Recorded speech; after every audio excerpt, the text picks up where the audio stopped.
ask yourself, where do I make myself small? Where do I compromise myself? Where do I create limitation? Where am I shrinking myself? Why am I afraid to step out of the box? Why am I scared to draw outside of the lines? Why am I staying in this relationship that I'm miserable in? Why am I caught in the illusion of the potential of where this could go when maybe it will never go there, right? Am I afraid of being alone?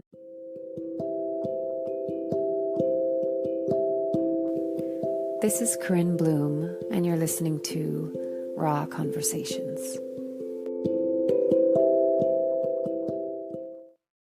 Hello, beautiful people. How are you doing? I hope you're well.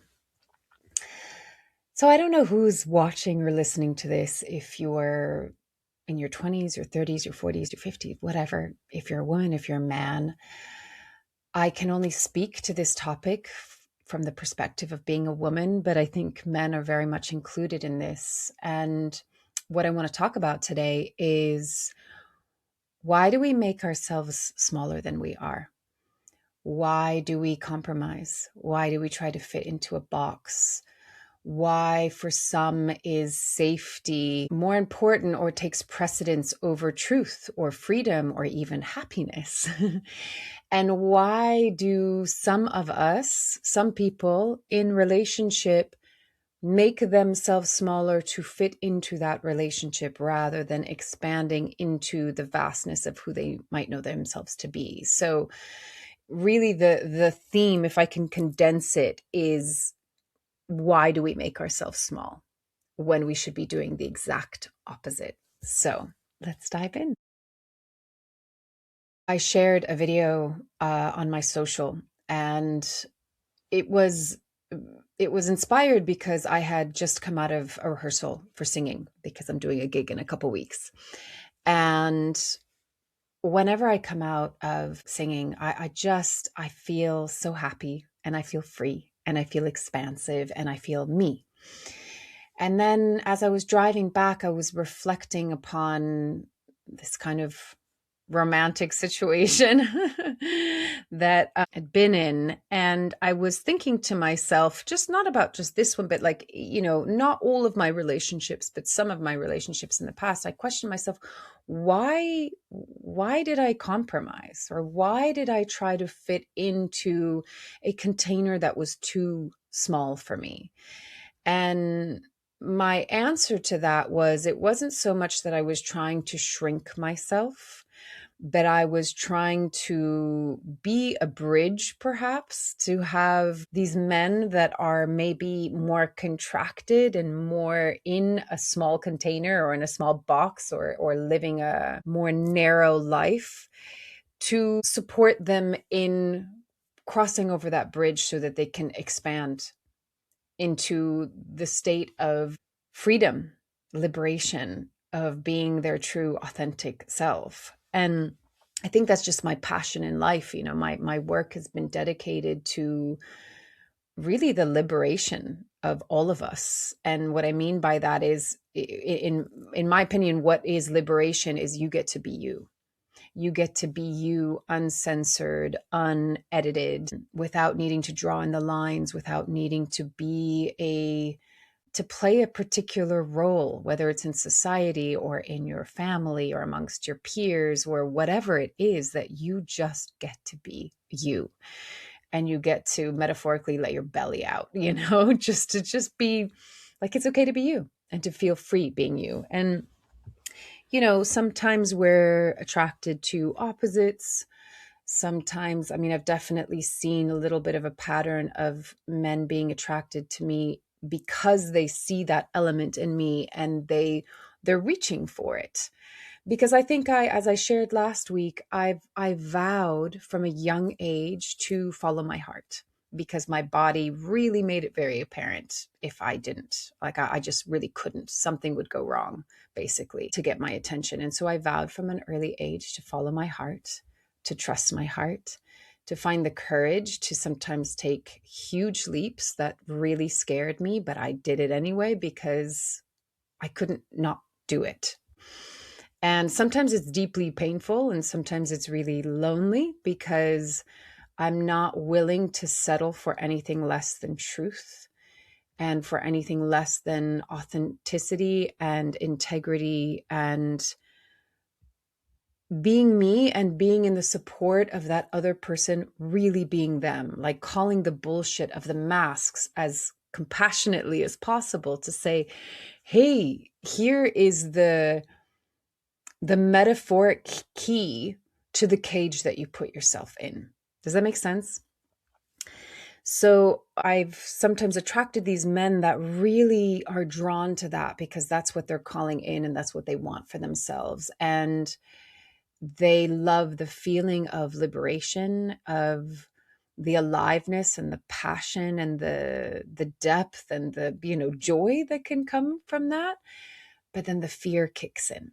The fear really kicks in. And, I've studied for, God, probably close to 2 decades now, how human behavior, our brain and our habitual behavior prefers what we know. It prefers our comfort zone, even if we're super unhappy and even miserable, than the unknown, which could be so liberating and joyful and peaceful and like relaxing, right? Because the part of the brain, and especially if we haven't had experiences in our lives that have pushed our comfort zone from a young age, I can think of two relationships that I've had that are from men that are from a very small village in a mountain town. And, mountains are very separated from the rest of society, and the closer you get to the sea or the closer you get to the city, you have more of a expansive, more open perspective or worldview because you have more people coming in, you have mixed cultures.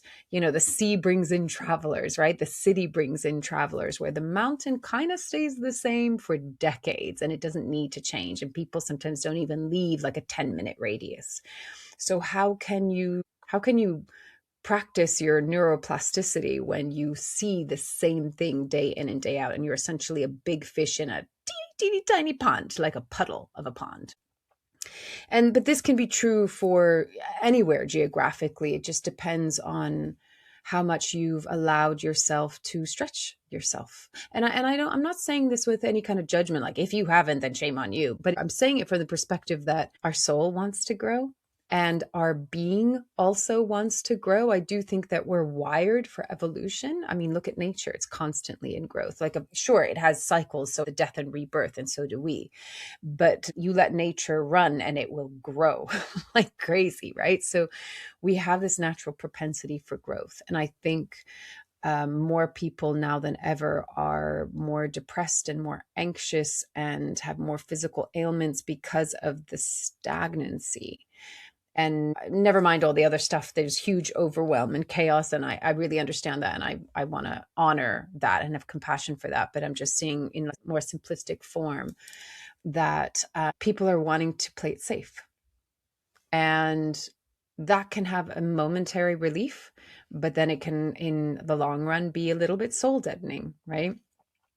And I speak a lot about the soul because I think it's just the most direct route to get to the place that we want to be, which is what I said in the beginning, that we just get to be who we truly are, uncensored, unedited, without needing to be anything or anyone else. And I used to call my work the authentic self, and now I call it the authentic soul, because I want to go beyond this character. I want to go beyond the flesh and bone, still very much honoring that flesh and bone and the personality and the emotions and, all of the technology that comes with being human, the inner technology, I should say, the organic technology, because it's real and it's the catalyst, it's the vehicle. You've heard me use that example before, that the human is like the car and the soul is the driver of that car, and both need to work together to get anywhere, right? So let me go back to the point of this topic, which is, why do we make ourselves small? I'm going to separate it in two groups. You have the people that are making themselves small because they are in a paradigm of fear. and they are in a belief system of fear and maybe even scarcity and not good enough and unworthiness. And so, in my personal example, the two relationships that I'm thinking of and referring to, they very much have a belief system of scarcity, of not good enough, of not being worthy, of insecurity, of feeling like there's not possibility and limitation. And from my outer perspective, it's very much culturally conditioned through parenting, a certain type of parenting, and the small, narrow, little tiny pond of a world that just doesn't test you enough to find your own courage and your own ability to expand and try new things, and that neuroplasticity that I was talking about. So for this group of people, fear is real because you haven't been tested. And I can have compassion for it, because when I was living on this mountain, I could feel towards the end of it that it's like, if I didn't get out, I felt really anxious about getting out. There's this energy that really kind of pulls you in. Anyhow, it's a very kind of swamp like energy here. But there was this anxiety because you get so accustomed to this little world, and then anything out there feels like it's so far and it takes so much effort and it's going to be so big and maybe overwhelming. But what I would find is, like, the lead up to a trip, I would be so anxious. I would have so much anxiety and be like, what the hell is this? This doesn't even feel like it's mine. And then the moment I got off the mountain and I was on the motorway and I was going towards the airport, I was like, oh, I feel amazing. I feel great. Like, what was I worried about? So I can, funnily enough, when I call them like your jungle legs, your tiger self isn't being stimulated and tested. Like, if you live in a city, you're constantly having to respond to stimulus and uncertainty, spontaneity, things like a car jumping out, a person, this or that or the other, right? You have to kind of be on it. When you're in a small little mountain village town, and please use this example to kind of transpose it into your life, whatever shape or form that takes. That when you're in a small village town and everything is so easy and it's predictable because it's Groundhog's Day every single day. Sorry, I had very little sleep last night, so apologies for stumbling on my words. It's like you go into atrophy. So you don't have like that jungle, kind of, I'm ready for anything. And I don't mean that from a fear-based instinctual. I just mean that from you're agile. Think of it that way. You go into atrophy and you actually get more scared, even though the place feels more safe. But because you're not tested, your courage isn't tested, your resilience isn't tested, your ability to adapt isn't being tested. You go into atrophy and you actually get more anxious. So this group of people, anything that stretches them outside of this little box, it's something that I've seen with both of these relationships. I can see they want it. They want it, They want to expand into that because deep down they're not happy. They're not happy. They're really miserable and they're not really living in their truth, but it feels so big, that leap to get to the place that they want to be, because it essentially means that they'd have to let go of everything that they've known. And this is true for a lot of people right now that are facing like reality bending shifts, spiritual awakenings to how the world is run, awakening to who they are. The identity and the reality that you may have known your entire life up until this point has to crumble. And that can feel terrifying because the identity goes with it. And we're so attached to this identity, right? The human body, the flesh and bone, the personality, the belief systems that can feel so real, even though they're not, that it can be so confronting to go, I want that. I want to feel free. I want to feel happy. I feel miserable now. I feel depressed. I feel depleted. But that leap feels like that chasm is just so wide and so deep. And you feel like you're going to fall and you're going to, just like fall flat as a pancake. Whereas the saying that leap and trust that either a net will catch you or you will grow wings to fly. And I personally, every time I've taken that leap, I've always been okay. We have wings, or something will catch us, but we have wings, right? So I have compassion for this group of people because it's like this inner battle, and it's a self-made prison. It's a self-placed cage, and you hold the key.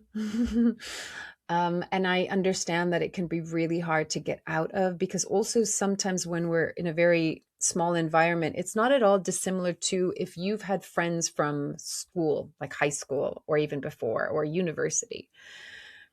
If you haven't expanded your friend circle, your own growth, unless you've removed yourself from that and gone and done the outer travel and the inner travel, you're going to stay kind of as you were when you were like a teenager. Because if groups don't have everything that I explained, the neuroplasticity being flexed, and the adventure and the adaptation and the spontaneity and just experiences that inspire us to grow and expand and open our periphery vision, we kind of just stay in this comfortable little pocket our whole lives. And so we don't, the growth arc is actually pretty small. It's pretty shallow because there isn't anything to inspire growth. And we need to be inspired to grow. Normally, that's how it works with humans, whether it's something external, like you go travel and you see different cultures and meet different people, different kinds of conversations, or you go through night of the dark soul, which at some point we all hit, and the journey is inwards. And you have to ask yourself a lot of questions. What does this mean to me? Do I believe this? Is this my belief? Is this somebody else's belief? Who am I? What is life about? Is there a God? Is there source? These profound existential questions. Unless those things happen, we tend to stay pretty stationary and in our comfort zone. And then to get out of that comfort zone is scary. And sometimes, even if there's an external person that comes in, or an external situation or opportunity that comes in that says, hey, I'm here for you and I will support you, I'll guide you, or I believe in you, or I want you to feel safe in the process, it can still just feel so huge and so the polar opposite of where you've been existing, that it's like being in prison your whole life and then coming out feels almost like, oh, I'm just going to stay in my cell because it's easier, because I know it. So that's that group of people. And essentially, they are making themselves small in their own way because they're not living in their potential, in their true authentic self, in the vastness and liberation that is our innate inherent being. They're not living in their true nature, and they're certainly not living in their truth. And a lot of the people in this group lie to themselves. Both groups do. When we make ourselves small, we are lying to ourselves because we are innately big. We're not small, right? So this group of people are making themselves small through fear. The other group of people are, they make themselves small because maybe they've been told that they're too much. Maybe they're expanders and it can feel really lonely because more people, we live in a society that tells you to contract, not to expand, to play it safe, to draw within the lines, to have the picket fence, to have the security, to have all of these things, right? So in general, our culture is based more on safety, survival, and so that can shrink people in. And so for those that are expanders, and again, I want to be really mindful that I'm not saying like expanders are better and contractors are worse, and using labels. I don't really like it, but I'm just trying to use this terminology just to paint a picture. But by no means am I trying to say good, bad, right, wrong, better, worse. But they might feel that whenever they expand, that it can either feel vulnerable, it can feel lonely, they might feel judged. They might not have found other expanders, and therefore there is that feeling of loneliness. And then, like I said in the beginning, sometimes there's this attraction of opposites. So, I can say for myself, because as a friend called me an expander, Freedom is so important to me. Authenticity is so important to me, to be who we truly are and to be in that kind of, if I had a pose, this would be my pose. If you can't see the video, my arms are outstretched, my chest is open, my chin is up. It's like freedom, openness. Here I am, raw, vulnerable, as authentic as possible, without apology, without hiding, without wearing the masks. That for me is my mode of operation that I choose to live in, because it feels the most comfortable for me. To be in an expansive state feels natural to me. To be in a smaller, contracted state feels very, very painful. So for me, I talked about a couple episodes ago about how environment matters so much. And when I'm in an environment that makes me feel I can expand, it feels so beautiful and harmonious and wonderful. And when I'm in an environment like I am right now that really is like contracting and limiting and heavy and pessimistic, then it feels deeply uncomfortable. But what I've noticed in my own experience is that I, like with these two men, that I love them. I love them, and I will probably always be someone that, because I do it for myself, I raise the bar not from a place of scarcity and lack and needing to reach for perfection. I raise the bar from the perspective of that evolutionary point. I want to keep on growing, not out of lack and scarcity and not good enough, but because that's interesting to me. And without that growth and expansion, life feels, what's the correct word for it? It just feels unnatural. Really, I could say dull, boring, limited. It just feels unnatural because, like I said, I think, the universe is expanding. So are we, right? So my experience has been that there is a invitation to rise, for them to rise into their own potential, for us to be able to grow together. But, something that I shared in this video on my social the other day was, I was asking myself, why am I making myself smaller? Like, I kind of want them to expand into the space that I'm in, but why am I making myself smaller? Or why am I compromising? Why am I'm living a smaller life than I want to? Again, not because it's better or worse. It's just a different state of being. It's a different perspective. It comes from a different experience. But why am I shrinking myself down? And I think the example that I used is like, when you've expanded into something, you are already familiar perhaps with what it was like to be in a smaller container, right? Whereas when you're in a smaller container and you haven't been in the larger container, you could say, like, if you've lived in a small house, then you've lived in a really big house, and then you come back to a small house, both, right? You're familiar with both. Whereas if you've only lived in a small house and you have no idea what the expansion of just a larger space feels like, you don't know what that is. And again, I go back to our brain, our behavior likes what it's familiar with. It's really uncomfortable with what it doesn't know. So it could want that. It could say, oh, I want the big house. I want that, expansion where I can stretch out and I'm not like in the clutter, basically, of this tiny, teeny room. But there's the fear because it's unknown. And so it's easier for people that have expanded to go, okay, I'll make myself small to fit in so that you feel safe. Because I kind of understand what that's like, because maybe I've been there before. And it might be easier to make yourself small rather than to stretch into the unknown, into that expansive state that you have never felt before. I say easier kind of with air quotations because it's painful. It's very, very painful if you contract yourself in. But it's more familiar because maybe you were there before. And so it's kind of this way to, it's like, it's the love and care of wanting to turn around and put your hand out to that person and say, here, take my hand, and I'll help walk with you over the bridge. And one of the things that I was reflecting on for myself is I thought, well, maybe I'm a bridge. That's part of my role in this lifetime, is the bridge, understanding what it's like to be in a contracted state, understanding what it feels to not feel free, or to be going against your heart, or to not be in your truth, or not be in your authenticity. And then having taken that leap and committed to that and vowing to do that and being on the other side of the bridge, then turning around and being like, okay, I would love to support you in crossing the bridge so that you find your own freedom as well, your own expansion. And so, I think there's this kind of, it's like read the room, right? And having the patience to know, okay, for some that crossing the bridge might take a long time. Some people can do the leap and it's amazing.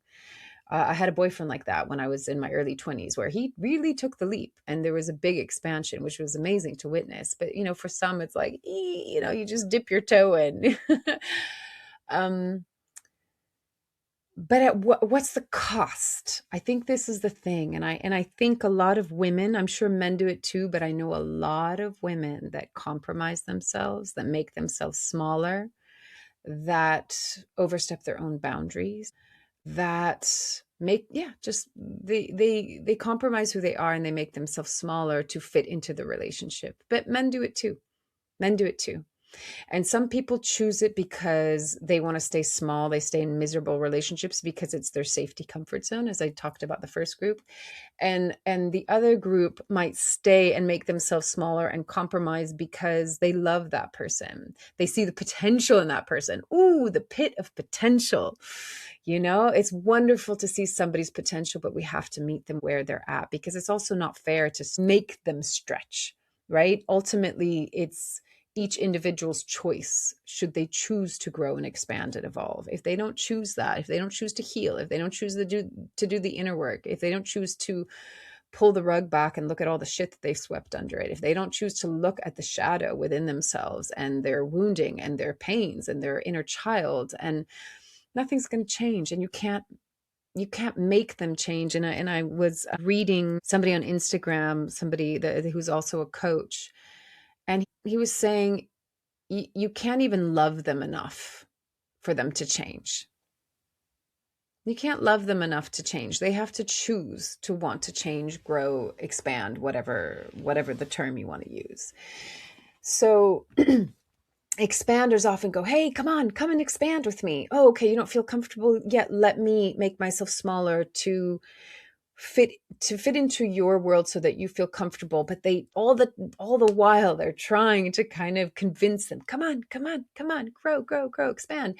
And simultaneously they're shrinking themselves more and more and more, because then again, it's like if they expand, they have to admit that they've made themselves smaller. They have to admit that they might have to be on their own because that person isn't going to catch up to them. They have to admit that maybe it's lonely in the more expansive state, because as our world is right now, it tends to be more contracted and more people are living out of the paradigm of fear than the paradigm of expansion and worth and good enough and, the amazing, brilliant beings that we are. Again, not better or worse, just on a different path at this point in time. And that can change, right? So there's also fear for the expander that goes, well, I don't want to be alone, or I love this person and I don't want to not be with them. And so then the question is, how do you be true to yourself inside of a box that feels too small for you? And that's a tricky one. I don't know if I have the answer.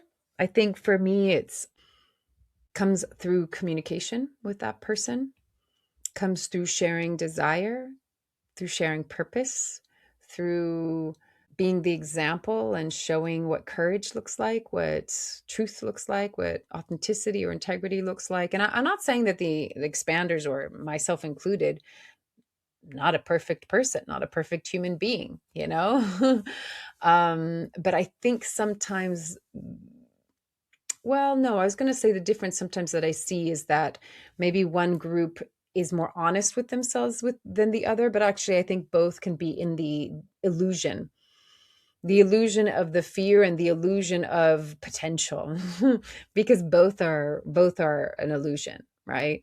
Oh, okay, I'm going to compromise myself, but I can see the potential and it's going to grow into this, and maybe that potential never ever ever happens. And then you're lying to yourself because you've shrunk yourself and you've made yourself smaller, and you've stayed in a relationship that makes you small, and you thought that it was going to be better. And that is a, can feel like a self-betrayal. The other group also can feel like a self-betrayal. They might be too scared to expand, but they also are in the self-betrayal of, I'm not living my truth and I'm not living in my happiness. So ultimately, the groups then disappear, as is natural, that we are one, and we are actually at the core of it facing a very similar thing, but through two different avenues, if that makes sense. And really the thing that we're facing is, can we be in our truth? Can we be fully accepting of who we are? Can we choose our joy? Can we choose our happiness? Can we choose our heart rather than our mind? Remember, the mind is not the master, it's the servant, it's the tool. Can we let go of our conditioning, our social conditioning, our peer conditioning, our societal conditioning, our parental conditioning, our educational conditioning? Can we shed all of those things and then take the risk to truly live? And the quote that comes in right now is from Rumi, and it has to do with love, but I feel like this is true also for life and living, is your job is not to seek love, but to seek all the barriers that keep you from receiving that love. So equally, that keep you from receiving the life that you want to live, that you're meant to live, that your heart desires to live. All of the barriers, the thoughts, the insecurities, the fears, the limiting beliefs, the wounds, the pains, all of these things are, what we're confronting is limitation. And what we're wanting is liberation. So what do we do with this? We pledge to ourselves, we make that vow, as I shared with you in the beginning, to listen to our heart, to trust our heart, to follow our heart, to do the inner journey, go on the inner journey, do the inner work. I don't even like that term, but all that means is just face yourself and be honest with yourself and be honest with others and be honest with your life.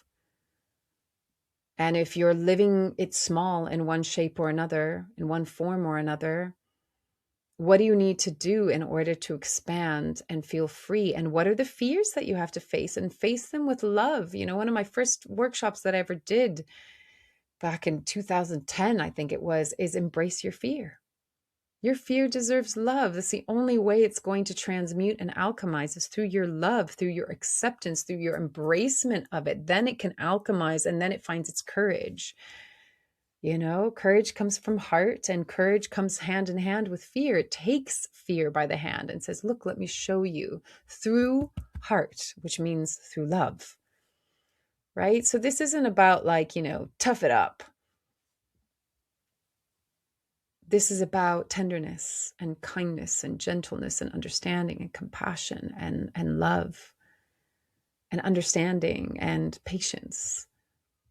But I think we all deserve to be our true selves in that expansive, free, liberated self.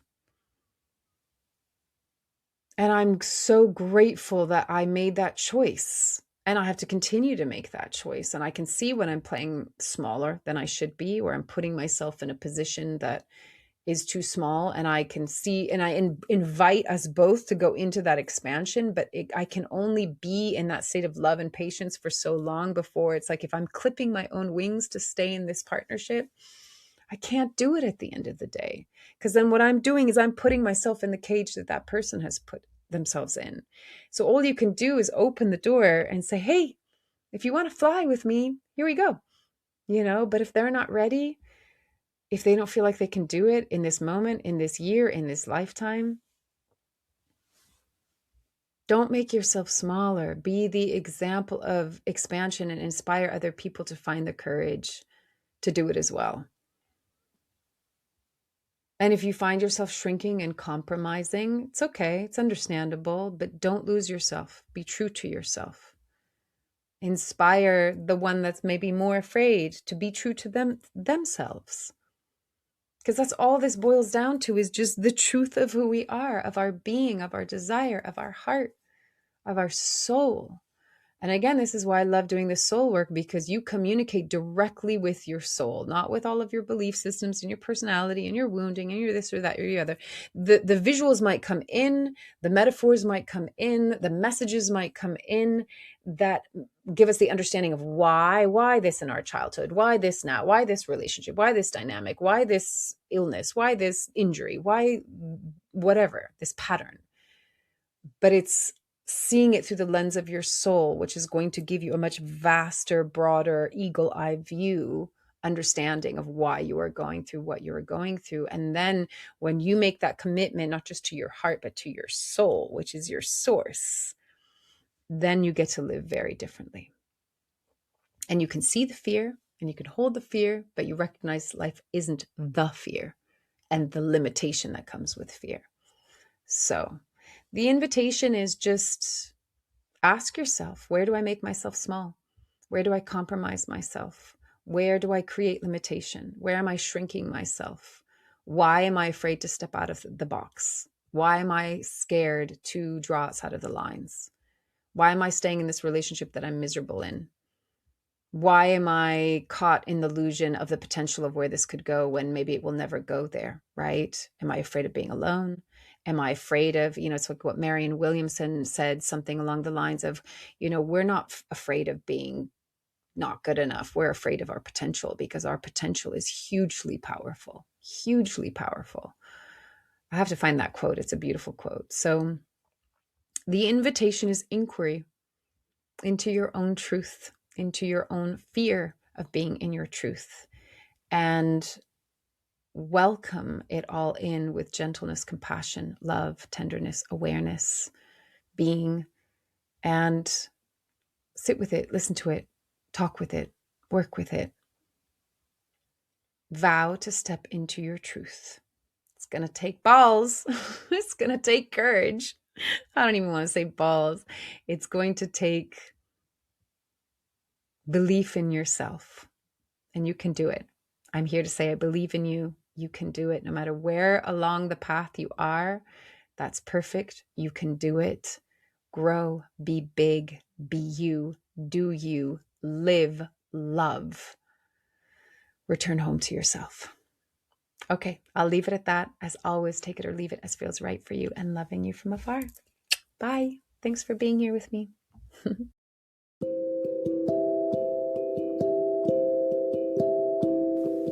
You've been listening to Raw Conversations with Corinne Bloom. Thanks so much for showing up, listening in, and being a part of the conversation with me.